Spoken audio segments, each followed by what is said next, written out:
Revuelo ha generado la detención de Luis Castillo en Copiapó por el eventual delito de secuestro. Castillo, recordemos, preso durante el estallido social, que fue indultado por el presidente Gabriel Boric. Mientras el gobierno, si se confirman las acusaciones, se evalúa una eventual querella. Desde la oposición cuestionan al mandatario. Vamos a profundizar en otros temas. Para eso nos acompaña hasta ahora el diputado del Partido Socialista, Jaime Naranjo. ¿Cómo está, diputado? Muy buenas tardes, gracias por acompañarnos. Muy buenas tardes, Nicolás. Un gusto saludarlo a usted. Igualmente, diputado. Hay varios temas, pero quiero comenzar con la situación de Luis Castillo. A la espera, lo hemos mencionado varias veces, de que desde el Ministerio Público se confirme la información en términos de si efectivamente un delito de secuestro o no y cuál es la situación de él y los otros detenidos. Pero ha generado ruido, y especialmente en el Congreso. ¿Cómo evalúa usted lo que ha sido esta información y cómo se ha ido desarrollando desde el punto de vista del gobierno también? Mire, yo creo que lo importante en esta circunstancia es dejar que las instituciones funcionen. Y por cierto, si esta persona ha cometido un delito, lo que corresponde es que se haga la investigación respectiva y la sanción el día de mañana. Por cierto, que por ser una persona que fue indultada por el presidente de la República, genera ruido y genera incomodo dentro de la sociedad y particularmente en los partidos de oposición.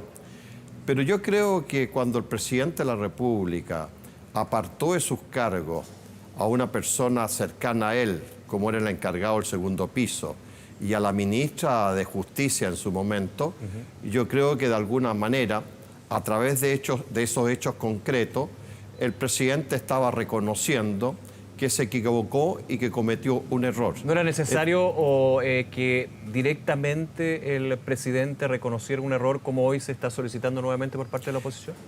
Me parece una majadería. Yo prefiero evaluar los hechos más que las palabras. Y los hechos me indican que el presidente, al apartar a estas personas de su cargo, en los hechos estaba reconociendo el error y la equivocación. Y prefiero quedarme con eso que el día de mañana unas palabras que puedan ser improvisadas y no con el profundo sentido que tiene apartar personas desde sus cargos que estaban ostentando en su gobierno. Diputado, usted dice que con los hechos finalmente se reconoce el error. Ahora le pregunto, ¿cuál es, a su juicio, el error que se cometió acá con la situación de los indultos, específicamente con la de Luis Castillo? Que vuelvo al punto, hay que esperar que el Ministerio Público entregue toda la información y eventualmente en el control de detención y formalización. Yo creo que en el fondo faltó rigurosidad para ver los antecedentes de esta persona.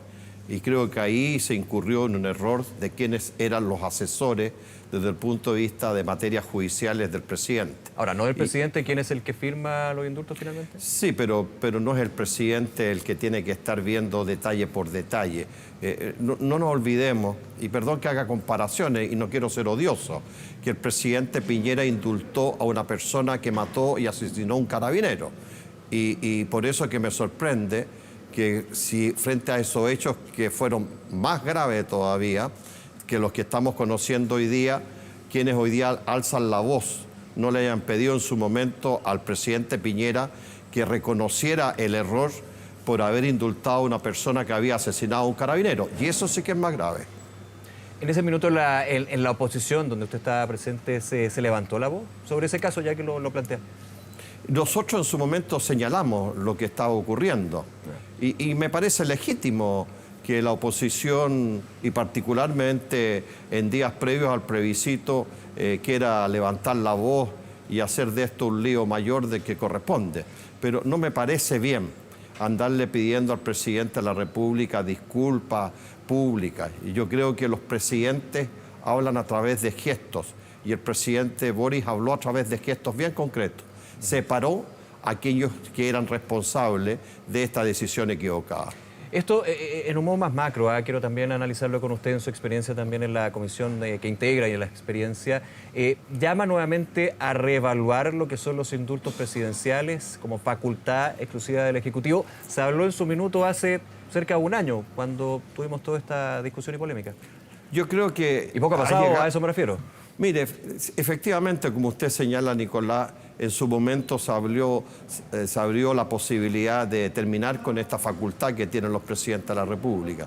Y yo creo, es mi opinión personal, creo que sería bueno eliminar esa facultad. Ahora, evidentemente, tiene que haber una mayoría en el Parlamento o bien el Ejecutivo mandar un proyecto que ponga fin a esta facultad. Pero yo, si usted me pregunta mi opinión personal, y puedo hablar solo por mí, yo soy partidario de terminar con esta facultad presidencial. Claro, algunos planteaban eso, como usted, en su opinión personal, diputado Naranjo, de terminar con la facultad del presidente de declarar indultos, pero también algunos decían, se puede mantener, pero pongamos algunos requisitos. Por ejemplo, recuerdo que el informe de Gendarmería, quien tiene contacto directo con el reo en este caso, o la persona privada de libertad, sea vinculante, cosa que fue una gran discusión también en el caso, por ejemplo, de Luis Castillo cuando es liberado, y luego sabemos de este video donde habla del insurrecto y otros temas, un informe que era negativo, no vinculante.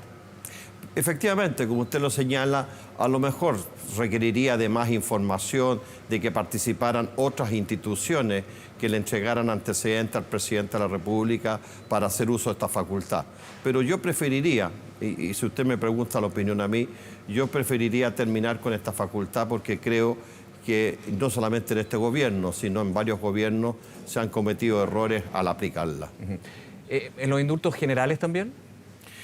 Por eso yo creo que habría que ver bien los casos donde esta facultad queda restringida y en otros a lo mejor puede quedar abierta. Por eso es una discusión que creo que es bueno iniciarla en el Parlamento y ojalá, y sería una muy buena señal, que el propio Ejecutivo presente alguna iniciativa para abrir un debate sobre esta materia.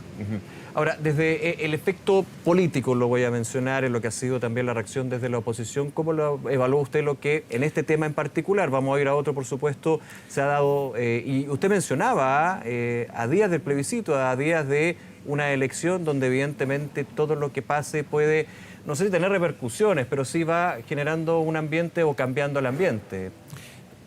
Sí, efectivamente, mire, a mí me llama la atención, y lo digo con mucho respeto, cómo actúan los fiscales. Fíjese usted que en el caso de la alcaldesa de Maipú se avisa por la prensa cuándo se va a formalizar y se le dice hasta el día, el 16 de enero. Aquí, sin embargo, por eso no sé cuáles sean los criterios de los fiscales, se detiene a las personas y después se les formaliza hoy día. Entonces, es sospechoso, es raro este actuar tan dispar de los fiscales. ¿Hay una crítica ahí al Ministerio Público de su parte? Por cierto, porque aquí debiera haber un criterio común, porque a cualquier persona, en un buen sentido de la palabra, le llama la atención que mientras sale la vocera de la Fiscalía a decir cuándo va a ser formalizada determinada persona, en este otro caso se detiene y después se formaliza. Son criterios bastante dispares. Y más aún, y perdón que no quiero ser ingenuo, pero que se haga antes de un proceso eleccional tan relevante como el plebiscito el domingo, son cosas que llaman la atención. Cada cual puede sacar las conclusiones. Ahora, pero usted deja el punto y la duda con respecto a la independencia del Ministerio Público como integrante del Poder Judicial. Solamente quiero dejar en relevancia el descriterio o bien la disparidad que hay entre los fiscales en el país. Porque uno esperaría que todos los fiscales tuvieran como un criterio común, una pauta común, y no que en algunos casos se actúa de una forma y en otros se actúa de otra. Yo creo que lo importante en el país, y creo que eso es lo que hay que reconocer y valorar, es que las instituciones funcionen en la persecución de los delincuentes y del crimen organizado. Y eso es lo que uno en este minuto debiera valorar como país, ¿ya? Que las instituciones, carabineros, investigaciones, o la propia Fiscalía, si actúa bien en su proceder, estén en la persecución de los delincuentes. Ahora, diputado, siguiendo con lo que usted menciona, me recuerda mucho, en términos de esa acusación de disparidad por parte de los fiscales, a lo que sucedía a la derecha en pleno caso Penta. Entonces, aquí vemos que la crítica viene de un sector y otro, y finalmente, y con todo respeto lo digo, sin un argumento, digamos, para hacer una acusación que es importante, que es profunda. Mire, como le digo, yo solamente estoy poniendo una observación que me llama la atención, este descriterio o esta... ¿Pero usted se refiere a la situación de el primer caso de Luis Castillo o la detención de Carlos Contreras? Voy a sumar otro tema, Carlos Contreras y Daniel Andrade. Son dos cosas distintas. Por eso. Me estoy refiriendo al caso de Contreras, perdón, no de Castillo. No de Luis Castillo, del caso Democracia Viva. Exactamente, estoy solamente poniendo ejemplos de situaciones curiosas. Y yo, perdón, tengo hartos años en la experiencia política y a lo mejor uno es demasiado observador de los hechos, pero creo que sería bueno que hubiera un criterio común de parte de los fiscales cómo se actúa contra los delincuentes y el crimen organizado y no que hubiera posturas distintas. Pero fíjese, Nicolás, yo creo que ocurrió un hecho que me parece preocupante y delicado. Estamos viendo el proyecto de reajuste del salario público. Sí.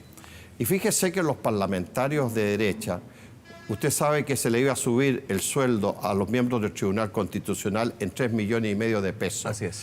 ¿Y sabe cuál fue el argumento? Nosotros, yo por lo menos, di por razones éticas que no me parecía procedente ese aumento tan alto. Y los parlamentarios de oposición pusieron como... ¿Por qué rechazaban? Porque los miembros del Tribunal Constitucional le habían dado la razón desde el punto de vista legal al presidente de la República en el caso particular del indulto. Pasando cuenta, dice usted. Exacto. Entonces, ¿sabe lo que quiero poner y que me parece delicado? Es decir, cuando las fuerzas políticas comienzan a cuestionar y a castigar los fallos de determinadas instituciones y los castigan a través de las facultades que tiene, me parece que eso le hace mucho daño a la democracia. Pero usted acaba de cuestionar a la Fiscalía, al Ministerio Público, diputado. No, solamente estoy cuestionando y lo que estoy pidiendo es que haya un criterio común. Nada más, no estoy cuestionando el proceder. Me parece bien que la Fiscalía actúe y persiga a los delincuentes, sea cual sea el delito que hayan cometido, pero que haya un proceder común, un procedimiento. Y es lo que me llamó la atención en este caso, que mientras en algún caso se avisa por la prensa cuándo va a ser formalizada y con más de un mes de anticipación, en este caso se actúa de otra manera. Pero bien, será una explicación que tendrá que dar el fiscal o el fiscal nacional sobre la materia. Claro, en ese caso yo entiendo que usted considera desproporcionado y con tiempos demasiado, voy a usar su concepto, sospechoso la detención del ex IREME de Vivienda y el fundador de Democracia Viva. No, me parece raro el procedimiento que hubo, que recién fueron formalizados hoy día. Así es. Y fueron detenidos anoche. Entonces, ¿por qué en otros casos se avisa en el caso de la alcaldesa? Pero lo habitual, cuando una persona es detenida, ojalá el control de detención y formalización sea horas después, porque si no, no se puede retener a una persona tanto tiempo. Sí, pero le digo, hay procedimientos raros. Nada más, yo solamente estoy poniendo una duda. Nada más. Y esa duda, usted, voy a interpretar sus palabras, la pone en términos de la cercanía con un proceso eleccionario como el plebiscito. Voy a ir pam, pam, y no. Mire, es que llama la atención porque estamos próximos a un proceso eleccional que no es menor, que no es un detalle. Entonces van ocurriendo hechos y situaciones que ¿por qué ahora? ¿Por qué ahora? ¿Y por qué a lo mejor el lunes mejor? O el martes de la próxima semana. ¿Por qué no antes, dice usted? O mucho antes, porque estaban los mismos elementos sobre la mesa. Ahora, claro, en el caso del señor Castillo es distinto porque fue privado infraganti, pero en el caso de las otras personas que cometieron delitos, en el caso de convenio, a mí me parece bien que la Fiscalía actúe, que las instituciones del Estado actúen, pero me encantaría que hubiera un procedimiento equivalente, igual en el proceder de los fiscales. Yo solamente dejo planteado eso y ojalá que el fiscal nacional pueda dar instrucciones a los fiscales que frente a situaciones, sea cual sea el delito, el procedimiento sea igual entre los distintos fiscales. Habrá que plantearse al fiscal nacional, por supuesto, ante esa duda que usted tiene, diputado, pero le hago la pregunta y me voy un segundito para seguir con el tema al plebiscito. ¿Usted cree que este tipo de caso de Democracia Viva, para ser súper exacto en lo que usted me ha dicho, podría eventualmente mover la aguja de la votación? No creo que mueva la aguja, pero creo que es llamativo. No quiero ahondar más, solamente quiero dejar que es llamativo y llama la atención. A ver, voy a ir ahora con el tema Democracia Viva también. ¿Cómo ha visto usted la reacción del gobierno y principalmente la situación del ministro de Vivienda y Urbanismo, Carlos Montes? El día de hoy él mantuvo su postura en términos de que él nunca supo de algún tipo de ilegalidad o eventual delito en el caso y de alguna manera, más que alguna manera, claramente desmintiendo la reacción y la declaración que tuvo la subsecretaria de Vivienda en su minuto. Mire, me llama la atención que la reacción de la subsecretaria de denunciar lo que dijo lo haya hecho de manera tan tardía, porque eso mismo lo podría haber dicho el día 1. Claro, esto fue el 5 de octubre en la declaración que entregó a la Fiscalía. Por eso le digo que llama la atención que antes de ser ella habérsele pedido la renuncia, o después de habérsele pedido la renuncia, haber dicho lo que dijo en la declaración que todos hemos conocido extraoficialmente. ¿Pero usted cree que puede haber una defensa política en ese sentido? Miren, me llama la atención que sea tan tardía esa declaración.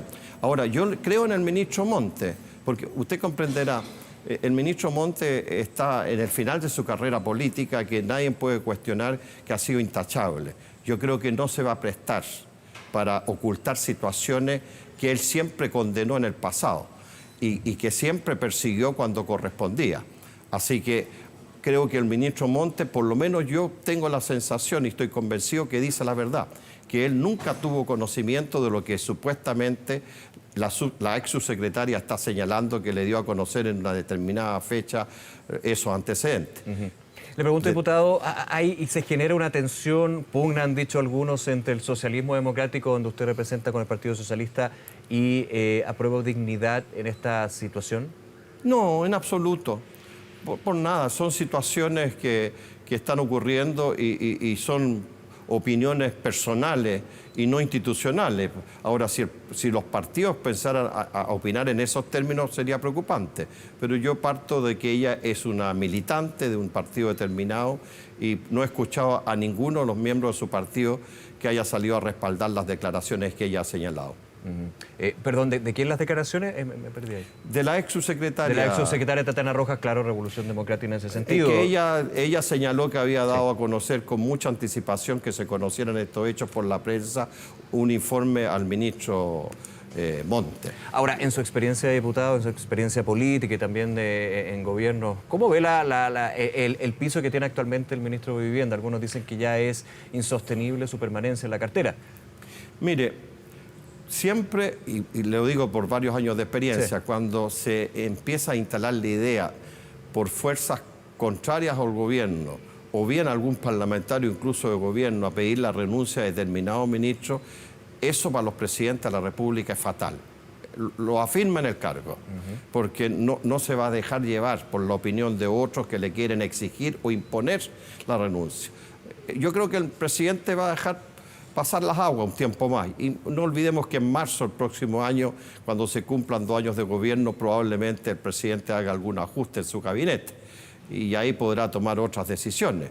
Pero empezar a exigirle, como le escuché el otro día a algunos parlamentarios de derecha, por favor, no pueden exigirle a un presidente de la República una cosa como esa. Él verá en su momento y de acuerdo a lo que él estime conveniente cuando le pide la renuncia a sus ministros. Pero la experiencia histórica desde que volvimos a la democracia es que cada vez que se le pide la renuncia a X ministro, lo único que se hace es afirmarlo en el cargo. Diputado Jaime Naranjo, nuevamente agradecerle que nos haya acompañado y conversar con nosotros en Canal 24 Horas. Que le vaya muy bien. Gracias, Nicolás. Un gusto saludarlo. Igualmente. Como siempre. Hasta luego. Hasta luego.